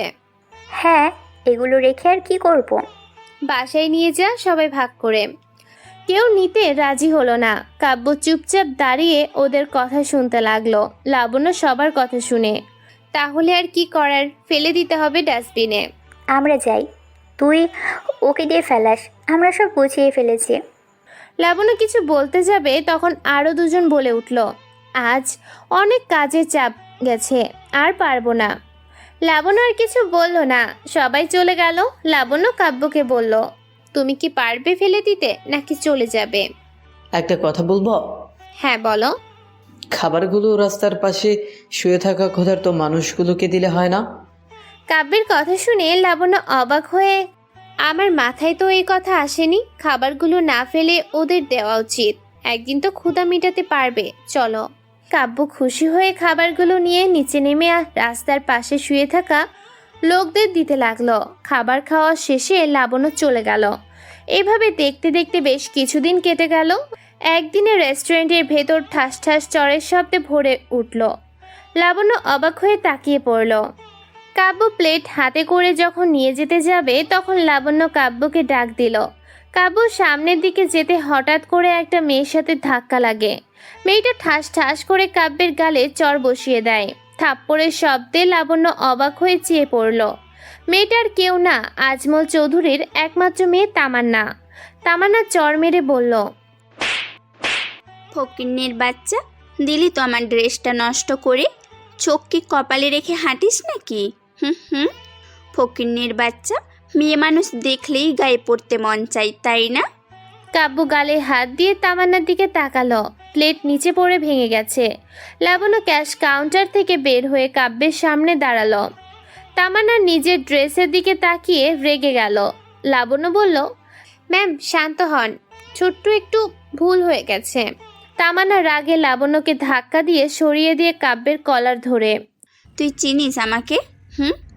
আমার এই ড্রেসের মূল্য জানিস? তোর মতো ওয়েটারের 4 মাসের বেতনের সমান। তোকে কাজে কে নিয়েছে শুনি? কাব্য অবাক হয়ে তামান্নার রাগী চোখের দিকে তাকিয়ে আছে। লাবণ্য পিছন থেকে তামান্নার কানের কাছে বলল, ম্যাম কাস্টমাররা দেখলে রেস্টুরেন্টের বদনাম হবে।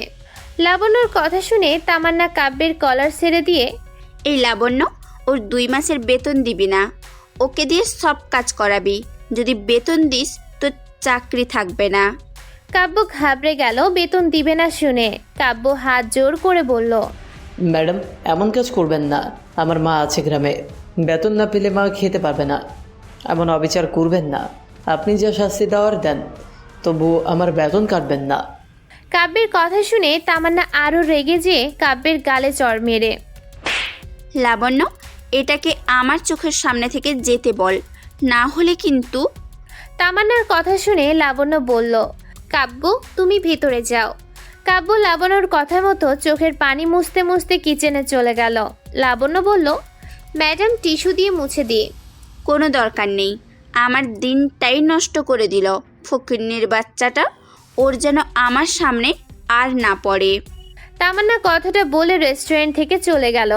লাবণ্য কিচেনে যে একজনকে পাঠালো প্লেটগুলো উঠিয়ে পরিষ্কার করতে। লাবণ্য কাব্যের সামনে বসে, সরি। কাব্য লাবণ্যর কথা শুনে অবাক হয়ে, আপনি কেন সরি বলছেন? আমার জন্যই তোমাকে চড় খেতে হলো, এতগুলো কথা শুনতে হলো। আমি দেখেছি তোমার কোনো দোষ নেই তামান্না ম্যাডাম, সে খেয়াল না করে তোমার সাথে ধাক্কা খেয়েছিলে। কাব্য মাথা নিচু করে নিয়ে, আমার বেতনটা কাটবেন না প্লিজ, আমার মাকে আমি ছাড়া দেখার মতো কেউ নেই। লাবণ্য কাব্যের কাঁধে হাত দিয়ে, চিন্তা করো না, তোমার বেতন পাবে। আমি বড় স্যারের সাথে কথা বলে নিব। আর শোনো, তামান্না ম্যাডাম কিন্তু এই রেস্টুরেন্টের মালিক, সে রেস্টুরেন্টে থাকাকালীন তুমি তার সামনে যাবে না। কাব্য মাথা নাড়ালো।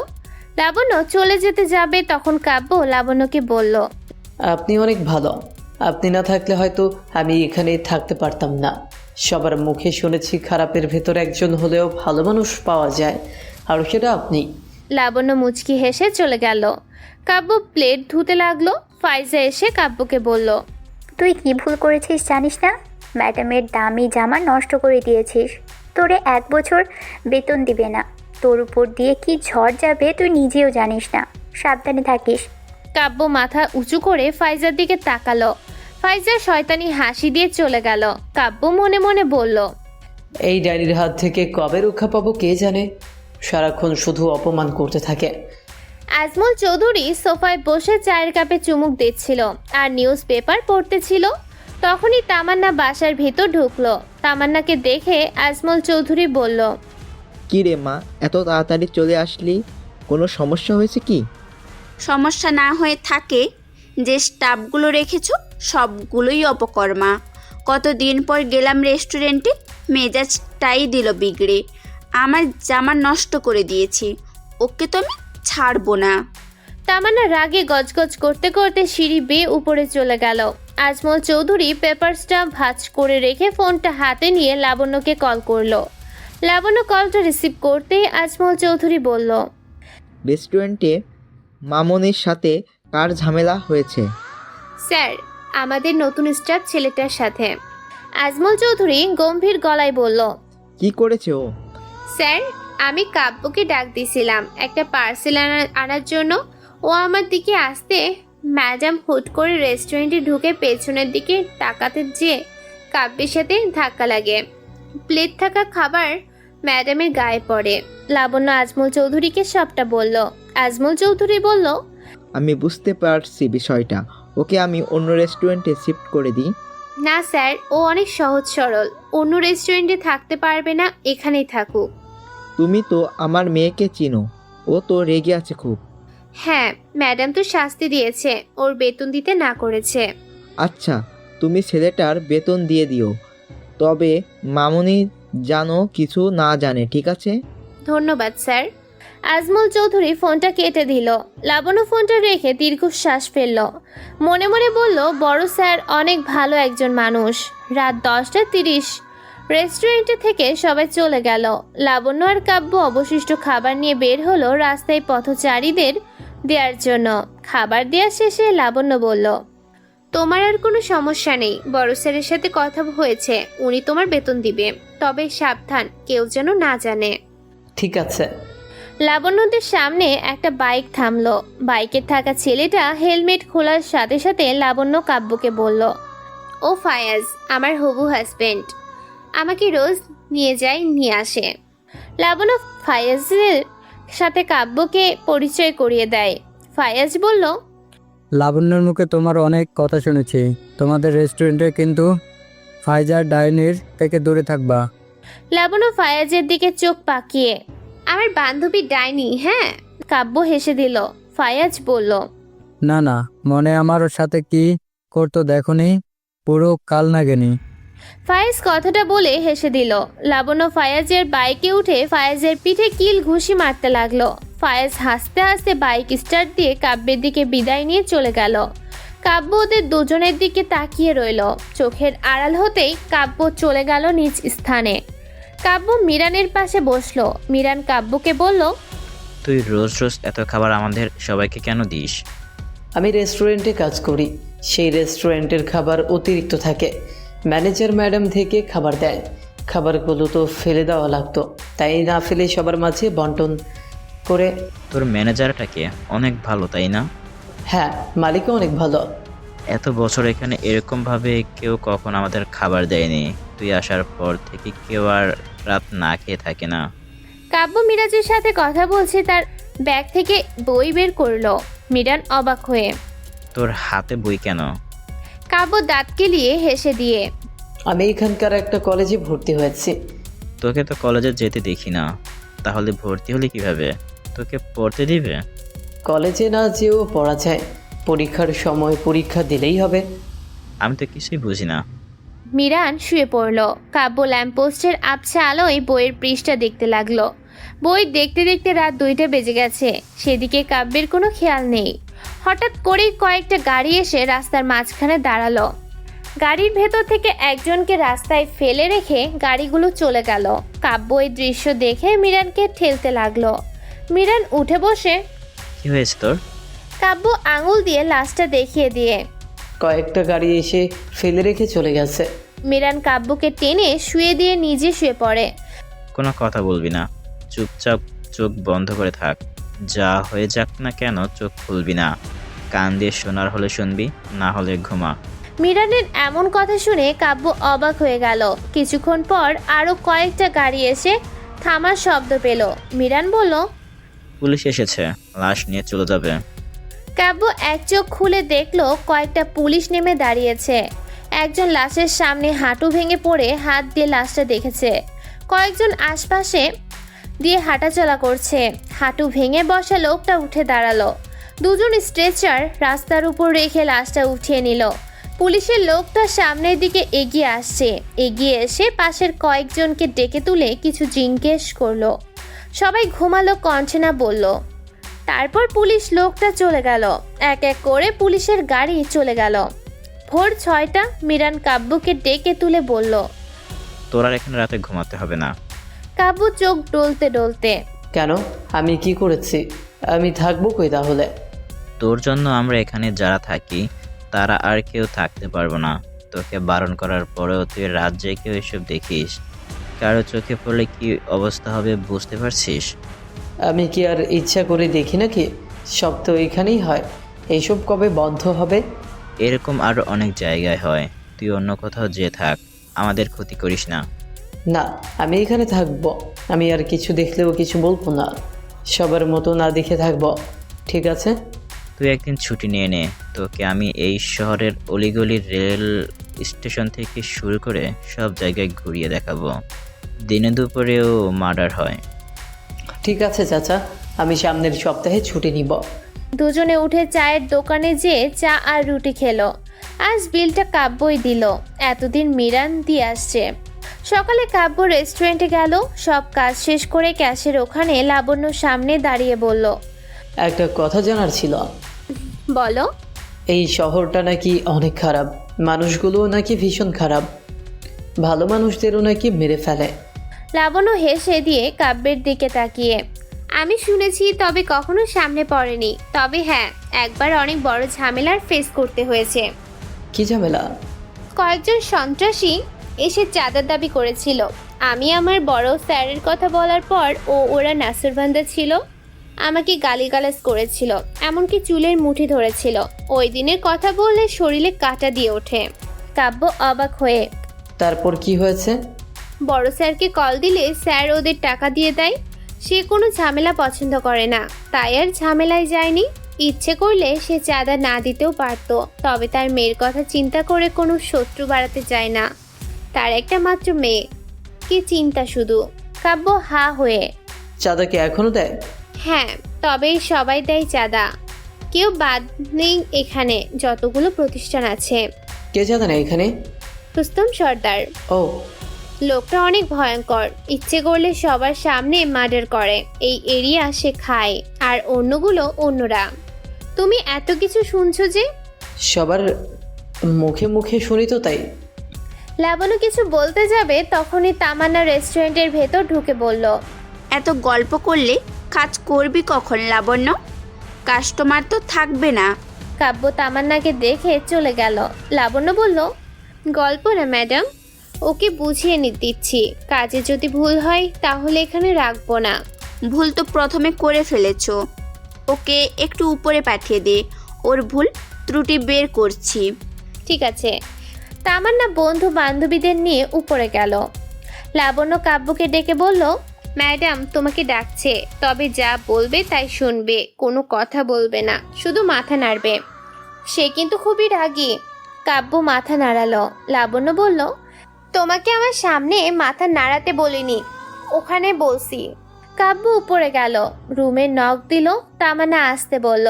কাব্য রুমে ঢুকে তামান্নার সামনে দাঁড়িয়ে তামান্না দুপাশে তাকিয়ে দেখছে। 4টা মেয়ে 3টা ছেলে বসে আছে। একজন ল্যাপটপ চালাচ্ছে, বাকিরা ফোন দেখছে। তামান্না কাব্যের দিকে একটা কাগজ দিয়ে বলল, এইগুলো বাহির থেকে নিয়ে আয়।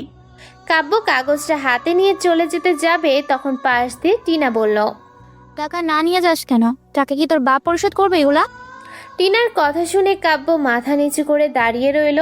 পাশ থেকে রাইসা বলল, এরকম আবাল খ্যাত মার্কা কাজের লোক তোরা রাখিস কেন, বুঝি না আমি। আরে বুঝিস না, এদের না রাখলে এরা তো না খেয়ে মরবে, তাই রেখেছি। তাও ঠিক বলেছে, এদের কুকুর বললেও চলে, টাকার জন্য সব করতে পারবে। সবাই হেসে দিল। কাব্য মাথা নিচু করে রইল। রাইসা টাকা ছুঁড়ে ফেলে দিয়ে, টাকাগুলো তুলে নিয়ে যা, 5 মিনিটে আসবি, না হলে খবর আছে। কাব্য টাকাগুলো তুলে নিয়ে চলে গেল। আয়ান বলল, তোরা সবাই মিলে ছেলেটাকে এতগুলো কথা বললি কেন? কথাই বলে না। আরে ওর মনে ভয় আছে তো, কথা বললে তো জানে ওর কি অবস্থা হবে। এরকম বলদার কি বলবে? সবাই কাব্যকে নিয়ে হাসাহাসি করতে লাগলো। নিচতলায় ফাইজা কাব্যকে খুঁজে না পেয়ে লাবণ্যর কাছে যেয়ে, ছোট লোকটা কই? কতগুলো কাজ পড়ে আছে, তা না করে কই যে মরল। ফাইজা মুখে লাগাম টান, বেশি বকা শুরু করে দিছিস। ও ম্যাডামের কাজ করছে, অন্যকে দিয়ে কাজটা করায় নে। ম্যাডাম এসেছে, আমাকে বললি না কেন? কখন এসেছে? অনেকক্ষণ হলো। ফাইজার কিছু না বলে উপরে গেল। রুমে নক করে ভেতরে ঢুকলো। তামান্না ফাইজাকে বলল, কিরে তোর দিনকাল কেমন কাটছে? আর ভালো কই, যাও ভালো ছিলাম, এখন আর ভালো থাকতে পারছি না। কেন, তোর আবার কি হলো? ওই যে খ্যাত ফকিনিটাকে কাজে রেখেছে, আমার তো ওকে দেখলেই গা জ্বলে। গানা জলে সেই কাজ করে নে। সব কিছুই করি, এত অপমান করি তাও যায় না, কুকুরের মতো পড়ে আছে। আমার হাতে পড়েছে, আমি দেখ ওর কি অবস্থা করি। এত চিন্তা করিস না, পালালো বলে। পালালে তো ভালোই হবে। ফাইজা কাব্যের নামে অনেক কিছু বানিয়ে বলে চলে গেল। তামান্নার রাগে ফুঁসতে লাগলো। 40 মিনিট পর কাব্য সব কিছু নিয়ে রুমে এসে টেবিলের উপর রাখতে ঠাস ঠাস করে চড় পড়ল কাব্যের গালে। কাব্য এটার জন্য প্রস্তুত ছিল না। কাব্য গালে হাত দিয়ে সোজা হয়ে দাঁড়ালো। তামান্না বলল, ফকিন্নির বাচ্চা, তোরে 5 মিনিটের ভেতর নিয়ে আসতে বলেছি, এত দেরি করলি কেন? কাব্য কিছু বলে না, চুপচাপ দাঁড়িয়ে আছে। পাশ থেকে টিনা বলল, দোস্ত আমরা আর খাবো না, এত দেরি করে আনছে, খাবার রুচিটাই নেই। একটা কাজ কর, ওকে এগুলো খাওয়া, যাতে পরবর্তীতে আর লেট না করে। রাইসা খারাপ বলিনি, কাজটা মন্দ না। তামান্না কাব্যকে বলল, এগুলো সব খাবি, চুপচাপ এসে খা। কাব্য মাথা নাড়িয়ে না বলল। তামান্না উঠিয়ে দাঁড়িয়ে, আমার নামে মানুষের কাছে বদনাম করিস? আমার অনেক অহংকার, বড় লোকের বেটি, বাপের টাকার ক্ষমতায় পা মাটিতে পড়ে না। তুই আমার অহংকারের কি দেখেছিস রে? কি দেখেছিস? তোকে এখন দেখাবো অহংকার কাকে বলে। তামান্নার কথা শুনে কাব্য অবাক হয়ে গেল। আয়ান উঠে এসে কাব্যর হাত দুটো ঠেসে ধরলো। আরেকটা ছেলে উঠে কাব্যের গাল চেপে ধরলো। তামান্না পাউডার নিয়ে কাব্যের মুখের ভিতর ঠেসে ধরলো। কাব্য ছটফট করছে ছাড়া পাওয়ার জন্য। দুজনে এমনভাবে ধরে আছে, ছাড়ানোর শক্তি পাচ্ছে না। তামান্না পাউডার গালে ঠেসে ধরে। আমার জেদ সম্পর্কে তোর কোনো ধারণাই নেই।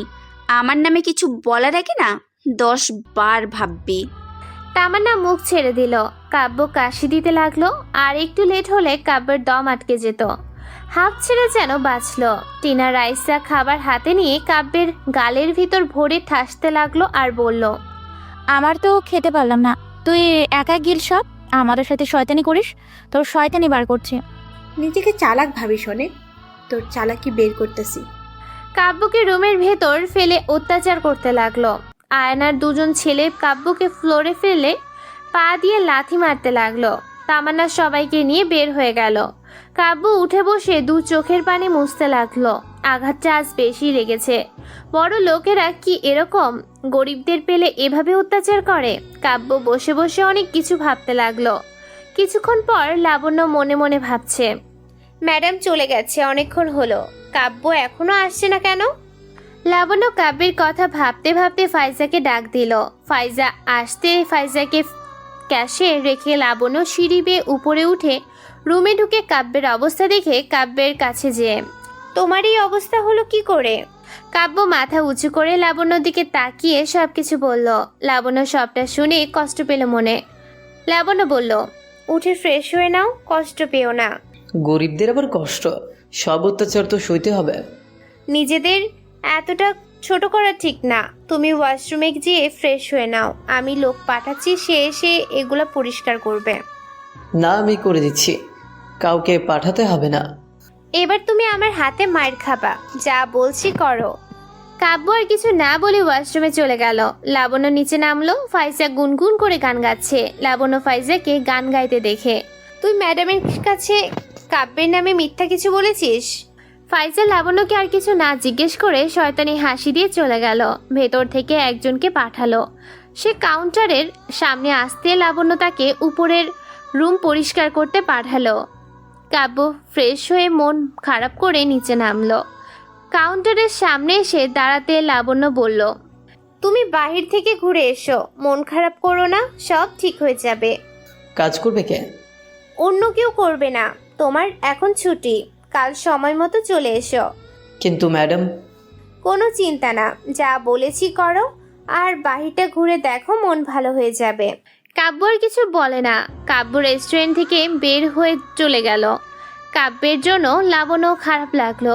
কাব্য রাস্তার ফুটপাতের উপর দিয়ে হাঁটছে আর অনেক কিছু ভাবতে লাগলো। ফুটওভারের ওপর উঠতে যেয়ে দেখলো মিরান ভিক্ষা করছে। মিরান কাব্যকে দেখে বলল, তোর আজ কাজ নেই, এখানে কেন আসছিস? আজ ছুটি দিছে ম্যাডাম, ঘুরতে আসলাম। তুমি এখানে বসে ভিক্ষা করো? হ্যাঁ, এখানে অনেক মানুষের যাতায়াত ভালোই পায়। ভিক্ষাতে তো কোনো কষ্ট নেই, তাই না? কেন? কাল থেকে আমিও ভিক্ষা করব। কাজ করব না, কারো কথা শোনা লাগবে না, কোনো কিছুর কৈফিয়ত দেওয়া লাগবে না, অপমান হতে হবে না। মিরান উঠে দাঁড়িয়ে কাব্যের হাত ধরে টেনে নিয়ে ফুট ওভার থেকে নিচে নামলো।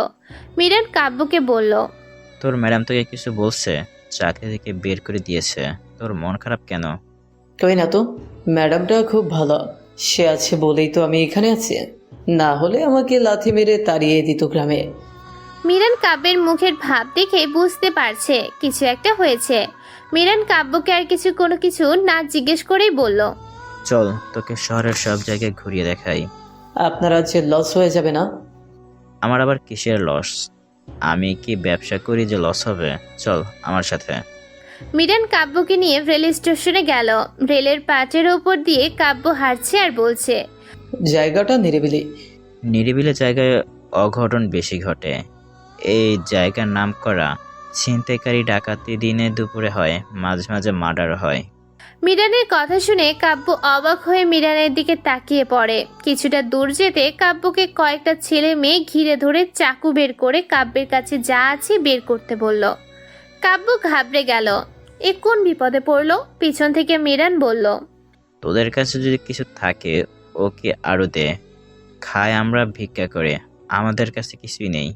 মিরান এই কথা শুনে একজন কাব্যের পকেট হাঁটালো, কোনো কিছু পেল না, একটা টাকাও নেই। কাব্যকে ছেড়ে দিয়ে একজন বলল, ফকিন্নি আসছে রাজকুমার সেজে এই এলাকায়। শালা ফকিন্নি, তোর লেভেলের পোশাক পরে আসবি এরপর থেকে এখানে আসলে। মিরাজ কাব্যকে নিয়ে সামনের দিকে হাঁটতে লাগলো, এখানে আর দাঁড়ালো না। কিছুটা দূরে যেতে মিরান বলল, কি বুঝলি? এইখানে আসাটা বিপদ, ভালো কোনো লোক আসলে সে ছিনতাইয়ের কবলে পড়বে, জায়গাটা খারাপ। মিরান হেসে বলল, এই পথে অনেক খারাপ কাজ হয়, সন্ধ্যা হলে মাদকের আসর বসে। মিরান কাব্যের সাথে কথা বলতে লাগলো। কথা বলতে বলতে মিরান কাব্যকে নিয়ে আরেকটা জায়গায় গেল। তখন বিকাল 5টা। একটা ছেলে মেয়ে একটা কামরার ভেতর ঢুকলো। এরকম ভাবে কয়েকজন একটা মেয়ে নিয়ে ঢুকছে।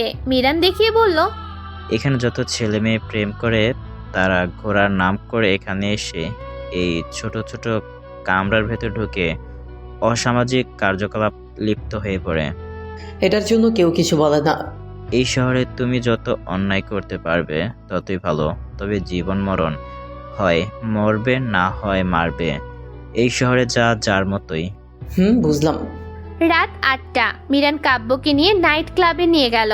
ক্লাবের ভেতরে কাব্য ঢুকে পড়ল।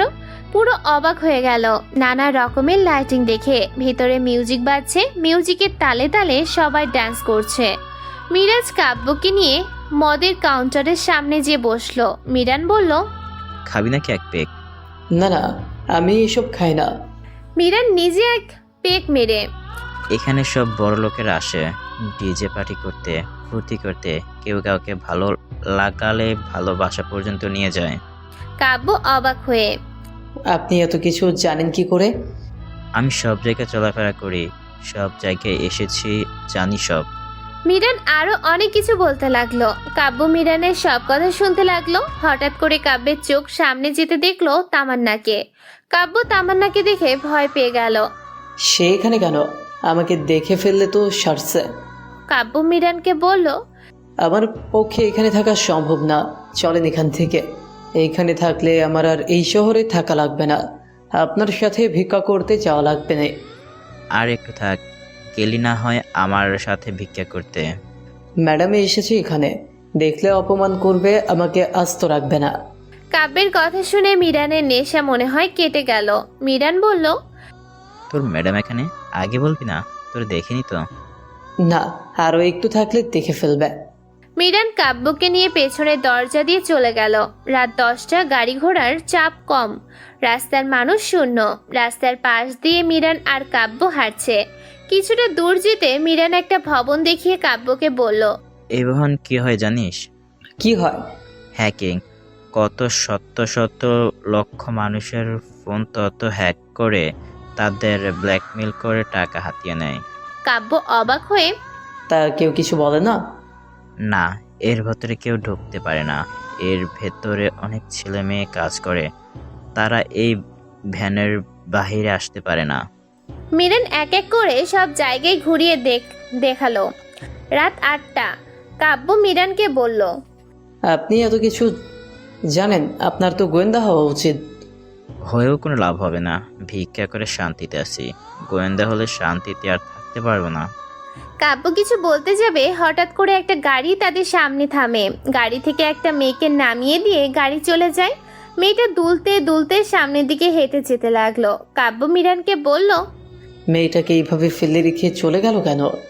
এরা হলো রাতের পরী, বড় লোকদের সাথে কন্ট্রাক্ট এ যায় মোটা টাকায়, আবার ভোরের আগে স্থান মতো জায়গায় নামিয়ে দেয়। এটা ওর একটা ব্যবসা। আহারে, জীবন কতই না অদ্ভুত। চল এখান থেকে। কাব্য আর মিরান চলে গেল। ভোরের আলো ফুটে উঠল। কাব্য দু চোখের পাতা আজ আর এক করতে পারেনি। ভোরের আলো ফোটার সাথে সাথে কেউ এখানে ঘুমাতে পারে না। চায়ের দোকানে চা আর রুটি খেলো। মিরান বলল, তোর আজ কাজ করতে অসুবিধা হবে না? জানি না, চোখে তো অনেক ঘুম। আজকের মতো ছুটি নিয়ে নে। ছুটি নিয়ে করব কি? জায়গা তো নেই ঘুমানোর। তাও ঠিক বলছিস। 9টার আগে কাব্য রেস্টুরেন্টের সামনে দাঁড়িয়ে ঝিমাচ্ছিল। তখন ফাইজা কাব্যের কানের কাছে জোরে বলল, রাতে কি চুরি করতে গিয়েছিলি? এখানে দাঁড়িয়ে ঝিমোচ্ছিস কেন? কাব্য ফাইজার কথা চিল্লানো শুনে লাফিয়ে ওঠে। কই? ফাইজা কাব্যকে ধাক্কা মেরে সরিয়ে। সর, পারিস না কাজ করতে? এত অপমানের পরও এখানে পড়ে আছিস কেন? ফাইজা রেস্টুরেন্টের দরজা খুলে ভিতরে ঢুকলো। কাব্য ফাইজার পেছনে গেল। ফাইজা চেয়ারে বসে। আমাকে এক গ্লাস পানি এনে খাওয়াতো। কাব্য ফাইজার কথা মতো ভেতর থেকে পানি এনে দিল।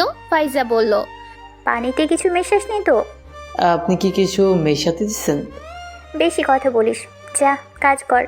কাব্য এক এক করে সব লাইট জ্বালালো, তারপর ক্লিন পরিষ্কার করলো সব জায়গা। পরিষ্কার করতে করতে সবাই চলে আসলো। লাবণ্য আজ তাড়াতাড়ি এসে সবাইকে বলল, আজকে রেস্টুরেন্ট বন্ধ। সবাই অবাক হয়ে গেল। ফাইজা বলল, কেন? বড় স্যার বলেছেন। তাহলে আজ আর কাজ নেই? না, সবাই যার যার বাসায় চলে যান। সবাই পোশাক বদলে চলে যাওয়ার প্রস্তুতি নিবে। তখনই লাবণ্যর ফোনে কল আসলো। লাবণ্য কল ধরতে ওপাশ থেকে তামান্না বলল, ড্যাডি রেস্টুরেন্ট বন্ধ রাখতে বলেছে বলে আজ? হ্যাঁ ম্যাডাম। সব স্টাফ চলে গেছে? না, তবে এখন বের হবে। একটা কাজ করো। জি ম্যাডাম, বলেন। ওই ছেলেটাকে আমার এখানে পাঠিয়ে দাও, আমি তোমাকে ঠিকানা দিচ্ছি। কাব্যকে? হ্যাঁ, ওই ক্লিনারকে তাড়াতাড়ি পাঠিয়ে দিও। ম্যাডাম, সবাই তো চলে যাচ্ছে। সবাই যাক, আমার ওকে দরকার। যা বলেছি কর। তামান্না কলটা কেটে দিল। আর কোনো কিছু বলতে পারলো না। সবাই চলে গেল। কাব্য যেতে পারে। তখন লাবণ্য কাব্যকে বলল, তোমাদের ম্যাডামের ওখানে যেতে হবে, তোমার ছুটি হয়নি। কাব্য অবাক হয়ে, ওই ডাইনি ম্যাডামের ওখানে? এরকম ভাবে বলে না, শুনতে পেলে তোমাকে আস্ত রাখবে না। লাবণ্যর ফোনে মেসেজ আসলো। মেসেজের ঠিকানা দেয়া। লাবণ্য কাব্যকে বাহিরে নিয়ে এসে একটা খাম দিয়ে, এটা তোমার বেতনের টাকা। কাব্যের চোখ মুখে আনন্দে ভরে উঠল। খামটা হাতে নিয়ে, আমার প্রথম মাসের টাকা, মা পেলে কত খুশি হবে না। কাব্যের আনন্দ দেখে লাবণ্য হাসলো। খামটা লাবণ্যকে দিয়ে, ম্যাডাম টাকাটা যদি আপনি পাঠিয়ে দিতেন ভালো হতো, আমার কাছে তো ফোন নেই। ঠিক আছে, আমি টাকা পাঠিয়ে দিব। তোমাকে আগে ম্যাডামের ঠিকানায় পৌঁছে দিই, দেরি হলে বকা দিবে। ঠিক আছে, চলেন। লাবণ্য কাব্যকে নিয়ে আল্লাহর দেয়ার ঠিকানায় পৌঁছে দিল। তামান্না লাবণ্যকে বলল, এত দেরি হলো কেন? রাস্তায় জ্যাম ছিল। ঠিক আছে, তুমি যাও তাহলে। লাবণ্য চলে আসলো। লাবণ্য মনে মনে ভাবছে, কাব্যকে নতুন করে অত্যাচার করবে না তো? তামান্না ম্যাডামকে সুবিধা মনে হলো না। বড় স্যারকে কি জানাবো? জানালে যদি আবার এইখানে ঝামেলা হয়। লাবণ্য 7 পাঁচ ভাবতে ভাবতে চলে গেল। তামান্নারা সবাই মিলে সিগারেট খাচ্ছে। কাব্য এক কোণে দাঁড়িয়ে আর চোখে দেখছে। তামান্নার কাব্যের দিকে তাকিয়ে, আমার পায়ের জুতো ময়লা পড়েছে, মুছে দাও। কাব্য বাধ্য ছেলের মতো তামান্নার পায়ের জুতা মুছতে লাগলো। তামান্নার দেখা দেখি সবাই তাদের জুতা মুছিয়ে নিল কাব্যকে নিয়ে। সবাই হাসাহাসি করছে। কাব্যকে দিয়ে কাজ করাতে লাগলো। নানা রকম কথা বলে সবাই অপমান করতে লাগলো। কাব্য চুপচাপ সব সহ্য করতে লাগলো। কাব্য ওদের সাথে কথা বলে না, বোবা বললেই চলে। দিন দিন কাব্যের উপর অত্যাচারের মাত্রা বাড়িয়ে দিল তামান্না। কাব্য সবকিছু মুখ বুঝে সহ্য করতে লাগলো, কোনো কিছুই বলে না। এতে তামান্নাদের অনেক আনন্দ হয়, মজা নেয়। দেখতে দেখতে এভাবে আরও 1 মাস কেটে যায়। লাবণ্য বাহিরে নিয়ে কাব্যকে বেতন দেয়। কাব্য লাবণ্যকে পাঠিয়ে দিতে বলে। সে মাসের টাকা লাবণ্য করিম চাচার কাছে পাঠিয়ে কাব্যের মাকে একটা ফোন কিনে দিতে বলে, সিম কিনে দিতে বলে, তার নাম্বারে বিকাশ খুলে দিতে বলে। করিম চাচা সবকিছুই করে দিছে। লাবণ্য ফোন দিয়ে কাব্য তার মায়ের কাছে সাথে কথা বলে। এবারটা ও লাবণ্য টাকাটা পাঠিয়ে দিল। কাব্যের জন্য লাবণ্যর মায়া হয়। এত অত্যাচারের পর ও এখানে আছে, অন্য জায়গায় যেতে বলছে, যায় না, এখানেই থাকবে। এভাবে কেটে গেল বেশ কিছুদিন। একদিন আজমল চৌধুরী রেস্টুরেন্টে রাগী গলায় লাবণ্যকে ধমকাতে লাগলো। লাবণ্য ভয় পেয়ে গেল, অনেক বেশি ঘাবড়ে গেল। আজমল চৌধুরীর এমন রূপ লাবণ্য আগে কখনো দেখেনি। হ্যালো ভিউয়ার্স, আপনাদের এই গল্পটি কেমন লেগেছে? আশা করি অনেক ভালো লেগেছে। আমাদের এই চ্যানেলের নিত্য নতুন মাফিয়া ও রোমান্টিক গল্প পেতে এবং শুনতে চাইলে আমাদের চ্যানেলটি সাবস্ক্রাইব করে আমাদের পাশেই থাকুন। আর ভালো লাগলে লাইক কমেন্ট করতে একদম ভুলবেন না।